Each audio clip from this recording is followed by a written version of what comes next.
আজকে ঘুম থেকে উঠতে উঠতে বেশ দেরি হয়ে গেছে, অনেক বেলা করে উঠেছি। তাই ভেবেছিলাম আজকে আর বেশি কিছু বানাবো না, দূর অমলেট পোচ এইসব দিয়ে ভাত খেয়ে নেবো। কিন্তু সে কি আর আমার কপালে আছে? হঠাৎ আমার বান্ধবী ফোন করে বলল, আজকে আসছি কিন্তু তোর বাড়িতে। আমিও বললাম আর কি আর করা যাবে, ফটাফট ব্লিঙ্কিট করলাম। ব্লিঙ্কিট করে একটু মাটন কিমা আনিয়ে নিলাম। বান্ধবী আসছে বলে কথা, কিছু না খাইয়ে কি ছাড়া যায় নাকি? তাই বান্ধবীর জন্য মাটন কিমাটা আনিয়ে নিলাম। কিমা দিয়ে ভাবলাম আজকে কিছু একটা বানিয়ে নিই। চলো তাড়াতাড়ি করে কড়াই বসিয়ে আগে একটু ভিন্ডির তরকারি করে নিয়েছিলাম, কারণ বাবা আবার একটু ভিন্ডি খেতে ভালোবাসে। আর মার জন্য করে নিলাম দুটো কই মাছ, বাড়িতে ছিল সেই দুটোই করে নিলাম।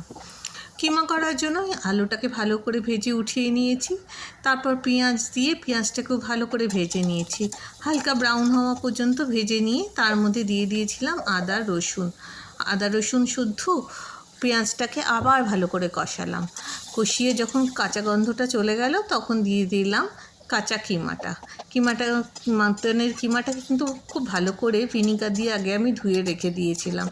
ওই আষ্টে গন্ধটা আমার একদম আবার ভালো লাগে না। এদিকে আবার বসিয়ে দিলাম, যতক্ষণ মাটন কিমাটা কষছে ততক্ষণে আমি বসিয়ে দিলাম কই মাছটা ভালো করে ভেজে নিয়েছি, তার মধ্যে একটু জিরে আদা বাটা দিয়েছি, লঙ্কার গুঁড়ো দিয়ে ভালো করে একটা পেস্ট করে রেখে দিয়েছি। এবার কই মাছটাকে উঠিয়ে ওই পেস্টটা ভালো করে কষিয়ে নেব। কষিয়ে নিলেই কই মাছটা তেল ঝাল হয়ে যাবে। কিমাটা ভালো করে রেডি হয়ে গেছে, ওর মধ্যে আমি ভালো করে দই দিয়ে দিলাম একটু ফেটিয়ে। দইটা অবশ্যই কিন্তু রুম টেম্পারেচারে হতে হবে। ওইটাকে ভালো করে ফেটিয়ে আমি দিয়ে দিলাম।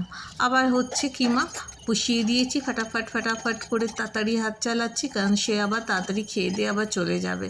ও আবার আমাকে বলেছিল, চন্দ্রিমা আমি কিন্তু আবার ভাত খাবো না।